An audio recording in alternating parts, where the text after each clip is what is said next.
Assalamualaikum kepada kawan-kawan semua. Saya Muhammad Arif Yusyaikal akan menceritakan tentang tokoh materialisme yang pertama, iaitu Demokritus. Okey, kalau kawan-kawan nak tahu, Demokritus ini merupakan orang yang pertama yang pencetuskan konsep atom. Okey, sebenarnya kat situ jugalah terdapat unsur materialisme dia. Sebab apa? Konsep atom ini sebenarnya mempunyai kuasa dia yang tersendiri yang mempunyai unsur penolakan dan penarikan.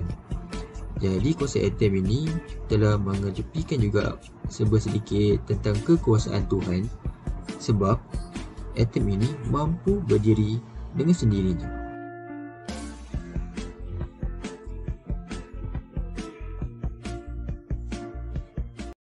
Baiklah kawan-kawan semua, saya akan meneruskan tentang tokoh yang kedua, iaitu Epicurus. Epicurus ini merupakan tokoh yang kedua yang telah membawa fahaman materialisme dengan membawa konsep kewujudan alam ini hanyalah melalui alam realiti sahaja dan bukannya daripada alam gaib dan juga metafizik. Epicurus ini juga telah berjaya membuatkan masyarakat Eropah untuk membuang rasa takut mereka terhadap alam selepas kematian. Epicurus telah membawa fahaman kehidupan pada masa sekarang jauh lebih baik daripada kehidupan selepas kematian. Di samping itu juga, Epicurus telah dianggap sebagai bapa materialisme kerana sering membahas tentang materialisme dan juga realism.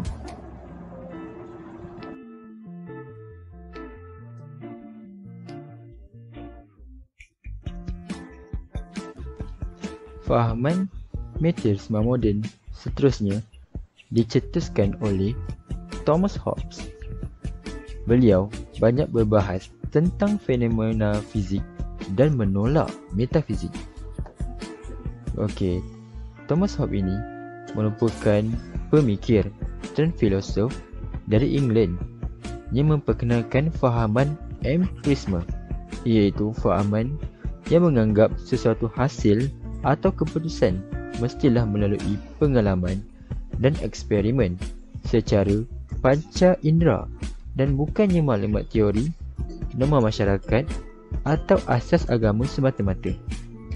Fahaman empirisme ini telah menyemarakkan lagi fahaman materialisme dan penolakan terhadap kepercayaan metafizik dan juga alam gaib. Jadi itulah tentang Thomas Hobbes, iaitu tokoh materialisme yang ketiga. Seterusnya, fahaman ini dikembangkan lagi oleh David Hume, di mana beliau menolak konsep penciptaan alam oleh Tuhan dan juga alam ini berkembang secara tersendiri dan tidak dikawal. Ini sama dengan konsep Big Bang Theory yang dilakukan oleh saintis barat. David Hume telah membangkitkan banyak ahli sains Eropah seperti Copernicus dan Galileo untuk mengkaji persoalan sebab dan akibat di sebalik fizik dengan mengetepikan soal agama dan juga Tuhan. Ini mendapat tentangan yang hebat daripada pihak gereja sendiri.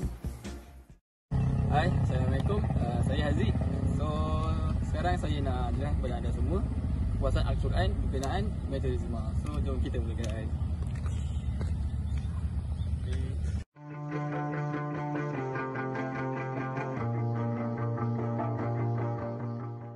Surah pertama yang saya akan kupasakan adalah surah yang ke-64, surah At-Taghabun.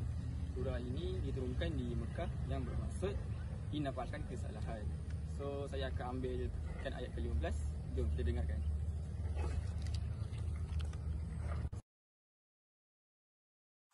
Ayat 15 ini bermaksud, sesungguhnya harta benda kamu dan anak-anak kamu itu hanyalah menjadi ujian, dan di sisi Allah jugalah pahala yang besar. Daripada maksud ayat yang anda dengarkan tadi, kita dapat bahawa semua kurniaan daripada Allah SWT seperti anak yang ramai ataupun tidak, harta yang banyak ataupun tidak, semua itu hanyalah ujian semata-mata daripada Allah SWT kepada hamba-hambanya. Maka sekiranya kita dapat menghadapi ujian tersebut, insya-Allah kita akan diberi ganjaran yang besar daripada Allah SWT.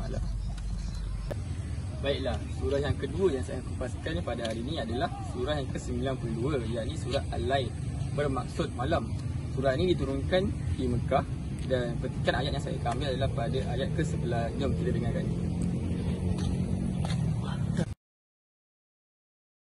Ayat 11 ini bermaksud, dan apakah pertolongan yang dapat diberi kepadanya oleh hartanya apabila ia telah terjerumus, yakni ke dalam azab seksa hari akhirat. Baiklah, daripada maksud ayat tadi, Allah SWT berfirman bahawa harta benda mereka tidak dapat menolong mereka apabila mereka telah mati. Ini adalah azab bagi mereka yang tidak menginfakkan harta mereka ke jalan Allah. Tetapi barang siapa yang menginfakkan harta mereka ke jalan Allah, sesungguhnya Allah akan memudahkan baginya jalan menuju kemudahan ataupun kebahagiaan.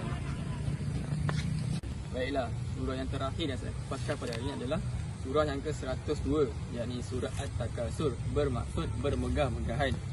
Surah ini diturunkan di Mekah dan saya akan mengambil petikan ayat yang pertama untuk mengupas,kan mengenai metrisma ini.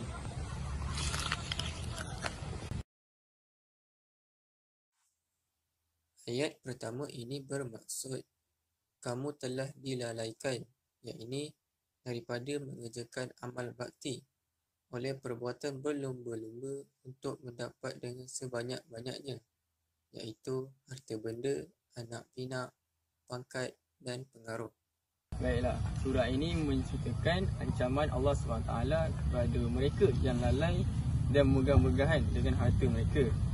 Ayat pertama tadi telah mengatakan bahawa manusia telah lalai dan bermegah-megah dengan harta mereka yang banyak, pangkat, pengaruh dan anak yang ramai.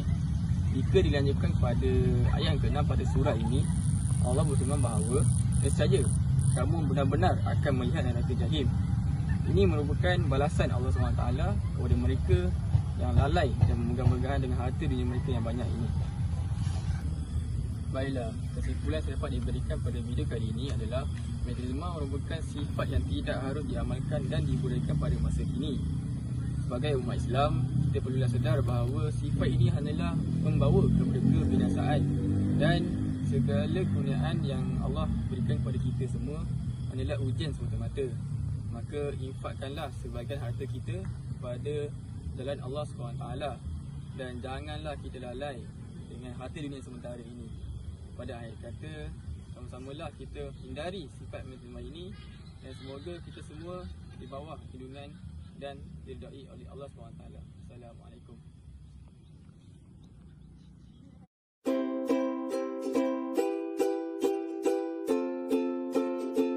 Hai, saya Muhammad Yusof dan saya akan membentangkan contoh dan isu semasa mengenai materialisme ini.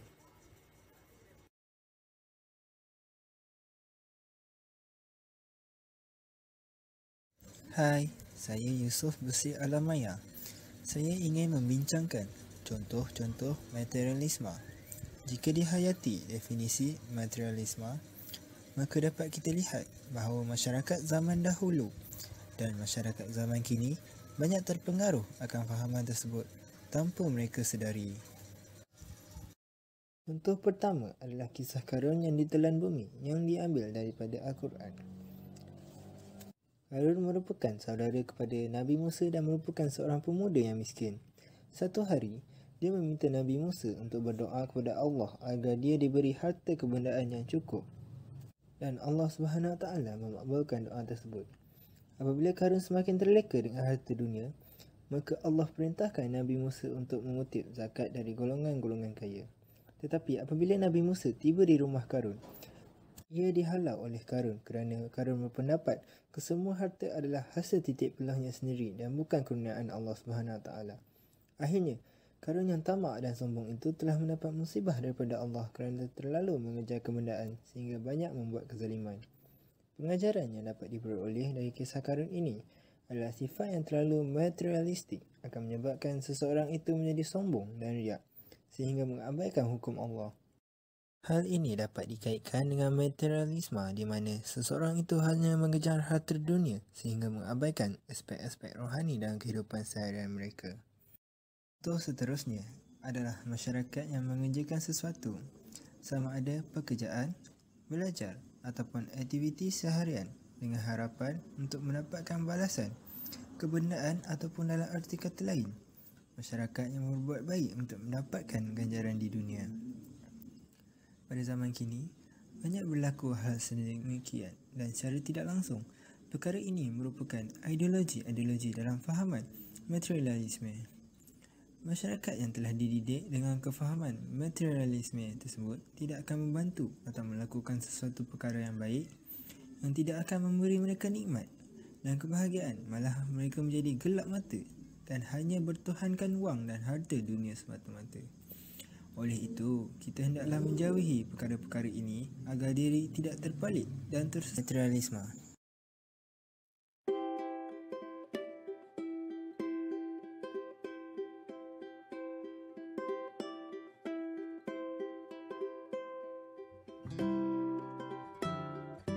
Terdapat sesetengah masyarakat yang mengamalkan fahaman materialisme ini secara tidak langsung dalam kehidupan seharian mereka.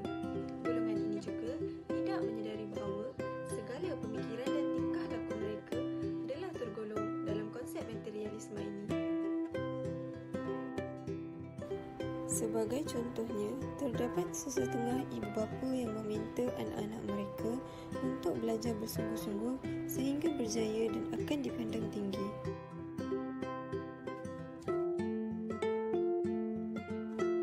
Tetapi, pada hakikatnya di dalam Islam, tujuan utama kita menuntut ilmu adalah supaya kita dapat memberi manfaat pada orang lain. Di samping itu, terdapat juga individu yang berfikir bahawa jika mereka mendermakan sebahagian duit mereka kepada yang lebih memerlukan, segala duit dan harta mereka akan habis.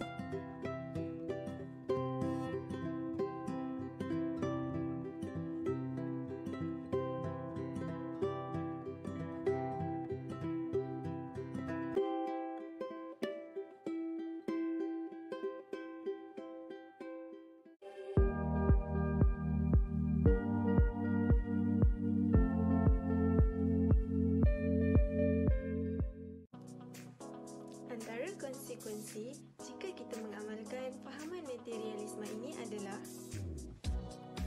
ketidakbahagiaan,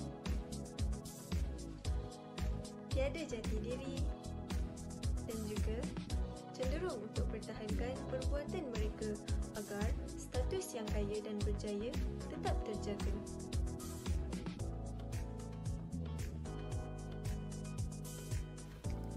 Individu yang berkefahaman materialisme ini akan menyebabkan konsekuensi yang penting dalam hidup, iaitu ketidakbahagiaan. Individu ini akan merasa tidak puas dan tidak bersyukur dengan apa yang sudah dimiliki. Mereka juga akan kurang memiliki makna dalam hidup. Selain itu, orang yang memiliki nilai materialistik ini kurang memiliki jati diri, kerana materialisme membutakan manusia akan potensi untuk berkembang secara optimal sebagai makhluk Tuhan.